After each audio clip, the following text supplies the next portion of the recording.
पूर्व विधायक कुणाल सांघी ने साधा निशाना। पूर्व सीएम हेमंत के कार्यकाल में हुए घोटाले।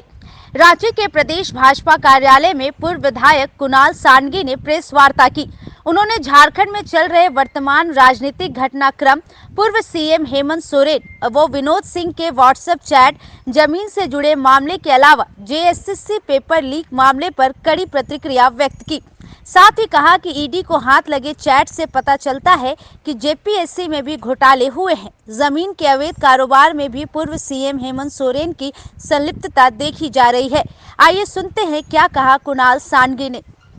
बहुत बहुत धन्यवाद अशोक पड़ाइक जी। और मेरे साथ आज इस प्रेस वार्ता में यहाँ पर उपस्थित आदरणीय शिवपूजन पाठक जी और सभी आपके प्रेस के साथियों को ढेर सारा अभिनंदन और आभार आज इस प्रेस वार्ता का हिस्सा बनने के लिए। आज की जो प्रेस वार्ता है इसका उद्देश्य है जो राजनीतिक घटनाक्रम पिछले कुछ दिनों से झारखंड में चल रहा है, जिस तरह के आरोप राज्य के पूर्व मुख्यमंत्री पर लगाए गए हैं केंद्रीय एजेंसियों के द्वारा, और उसी संबंधित विषय से जुड़ा एक व्हाट्सएप का चैट जो कल ईडी के द्वारा सार्वजनिक भी किया गया है, और आप सबने हम सबने देखा कि उस चैट के कंटेंट क्या है, उस चैट में किन विषयों पर बात हुई, उसी से संबंधित विषयों पर आज मैं अपनी बातों को रखूंगा। सबसे पहले राज्य के पूर्व मुख्यमंत्री जो आज ईडी की रिमांड में हैं, स्वघोषित युवाओं के सबसे बड़े भाग्य विधाता के रूप में अपने आप को स्थापित करने की उन्होंने कोशिश की थी। 2019 के चुनाव में जब झारखंड के युवाओं ने उनके हाथों में अपनी बागडोर दी थी, तो ये उम्मीद किया था कि एक रोल मॉडल के रूप में वो काम करेंगे और यहाँ के मूलवासी आदिवासी युवाओं की भावनाओं का कद्र करते हुए स्थानीयता नीति बनाएंगे, नियोजन नीति बनाएंगे, राज्य में नियुक्तियां होंगी, 6 महीने में 5 लाख नौकरियां दी जाएंगी, अन्यथा वो राजनीति से संन्यास लेंगे। 4 साल इस सरकार को हो चुके हैं, नौकरियों कितनी मिली ये सर्वविदित है। वो खुद ईडी के रडार पर हैं, ईडी के रिमांड में हैं, और संभवतः जिस तरह के कारनामे उनके राजनीतिक संरक्षण में, उनके सरकार के संरक्षण में इस सरकार ने किए हैं, उसकी सजा भी उन्हें जरूर मिलेगी। मैं सीधे मेधा घोटाले की ओर जाऊंगा, उसके बाद हम लोग जमीन और अन्य विषयों पर जाएंगे, क्योंकि ये सीधा युवाओं से जुड़ा हुआ है। और कल के व्हाट्सएप चैट जो वायरल हो रहे हैं उसमें स्पष्ट है कि कई कैंडिडेट्स के एडमिट कार्ड्स माननीय मुख्यमंत्री के साथ सत्ता के दलालों ने साझा किए हैं, जिसका सीधा उद्देश्य था कि ऐसे लोगों का चयन कराना जेएसएससी में। जेएसएससी के संबंध में निम्नलिखित सवाल है मेरे पास, जो मैं आपके माध्यम से राज्य सरकार से पूछना चाहूंगा। आखिर कौन सी मजबूरी है जेएसएससी की कि पुलिस सेवा के अनुभव वाले अधिकारी को इसका चेयरमैन बनाया गया है, जबकि कई ऐसे अलग डोमेन्स हैं जिसके एक्सपर्ट्स को जेएसएससी का चेयरमैन बनाया जा सकता था, जिनके अनुभव का लाभ इस राज्य की जनता को मिलता, यहाँ के छात्र छात्राओं को मिलता। दूसरा,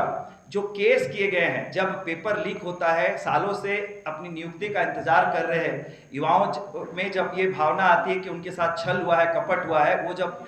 बिल्कुल लोकतांत्रिक तरीके से आंदोलन करते हैं, उन पर केस किया जाता है। लेकिन जो संवैधानिक संस्था है जिसके माध्यम से ये पूरा कारनामा किया गया, उसके चेयरमैन पर एफआईआर क्यों नहीं होती है? तीसरा, जिस एजेंसी के बारे में जेएसएससी ने खुद कार्मिक विभाग को लिखा था कि इस एजेंसी पर कई बार कार्रवाई हो चुकी थी, आखिर कौन सी मजबूरी के तहत उसी एजेंसी से इस परीक्षा को करवाया गया? चौथा, कई राज्यों में और झारखंड में भी पहले इस तरह की परीक्षाओं में प्रीलिम्स और मेंस की व्यवस्था अलग अलग रहती है, लेकिन इसे कंबाइन किया गया ताकि एक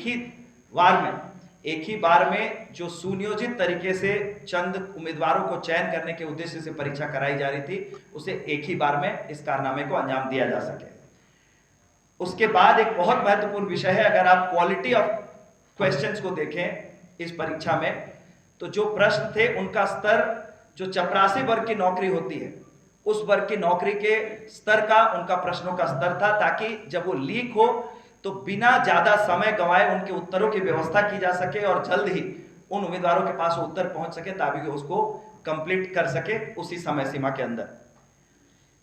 और एक बहुत महत्वपूर्ण जिसके साक्ष्य मेरे पास है, मैं उपलब्ध करा सकता हूं,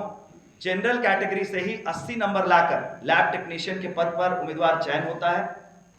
और 130 नंबर लाकर एक और उम्मीदवार उसका चयन नहीं होता है, जबकि ये जो 80 नंबर वाला उम्मीदवार है इसे होम टाउन का भी एडवांटेज दिया गया है। तो क्या चाहे वो रैंडमाइजेशन के माध्यम से हो या नॉर्मलाइजेशन के माध्यम से हो, 50 नंबर एक इतनी प्रतिष्ठित परीक्षा में मैनेज किए जा सकते हैं। तो ये सीधा सवाल है जेएसएससी की विश्वसनीयता पर, जेएसएससी के पदाधिकारियों की विश्वसनीयता पर, और जिस तरह से जमीन तो छोड़ दीजिए, कोयला खनिज की चोरी तो जब से झारखंड बना है तब से मधुपुड़ा से लेकर इस सरकार तक अंजाम दिया गया है, गठबंधन की सरकार जब भी आई है, ये क्रिस्टल क्लियर है। और तो और जो एसआईटी का गठन किया गया है इस पूरे विषय की जांच करने के लिए डीएसपी स्तर के पदाधिकारी के नेतृत्व में, जिस सीधे तौर पर सरकार का मुलाजिम है, हमें पूरा विश्वास है कि जिस तरह से कई पदाधिकारियों का इस्तेमाल अपने गुनाहों को छुपाने के लिए सरकार कर रही है, इस डीएसपी का इस्तेमाल भी उसी राह पर होगा। और जो 3 से 4 इंस्पेक्टर इस एसआईटी का हिस्सा है, उनका भी संभवतः तबादला हो गया है। तो जब तक ये नए इंस्पेक्टर नहीं आते, ये एसआईटी भी काम करना शुरू नहीं करेगी। सीधे तौर पर भारतीय जनता पार्टी ये मांग करती है, आदरणीय प्रदेश अध्यक्ष बाबूलाल मरांडी जी ने स्पष्ट इस मांग को पहले भी रखा है कि सीबीआई से कम कोई जांच मंजूर नहीं की जाएगी। जिस तरह से यहाँ के युवाओं के भविष्य के साथ घोटाला किया गया है इस मेधा घोटाले के माध्यम से, और तो और ईडी के चैट से यह भी स्पष्ट होता है कि जेपीएससी में भी इस घोटाले के कुछ संकेत जो जेपीएससी में भी मिल रहे हैं। 9वीं 10वीं 11वीं को मिलाकर जो जंबल किया गया है, इसके पीछे भी सुनियोजित ढंग से कुछ पहले से चयन किए हुए उम्मीदवारों को लाभ पहुंचाने की मंशा है। क्योंकि आप देखिए, जो नोटिफिकेशन की डेट है और जो परीक्षा की डेट है, सिर्फ 35 दिनों का अंतर है। आमतौर पर 4 महीने से ज्यादा का अंतर दिया जाता है, तो 35 दिनों में इसका मतलब है पहले से ही लोग चयनित हैं जिनका चयन करना है। इसे दिखा करके ये संवैधानिक तरीके से किया गया है। तो इन तमाम विषयों पर जो स्पष्ट हमारी मांग है, चाहे वो जेपीएससी के ओएमआर शीट का भी विषय है। आपको याद होगा, जेपीएससी ने प्रेस रिलीज के माध्यम से कहा था कि कुछ ओएमआर शीट नहीं मिल रहे हैं। इसका मतलब है जेपीएससी में भी इसी तरह के संरक्षण में घोटाले को अंजाम दिया गया है। और मैं आज आपके माध्यम से मांग करूंगा कि जो जेपीएससी का चयन हुआ है, मेंस की कॉपी को सार्वजनिक किया जाए, ताकि उम्मीदवारों ने क्या परीक्षा दी थी, कैसे अंक आए थे, ये छात्रों को भी पता चले, राज्य के युवाओं को भी पता चले, और इस पूरे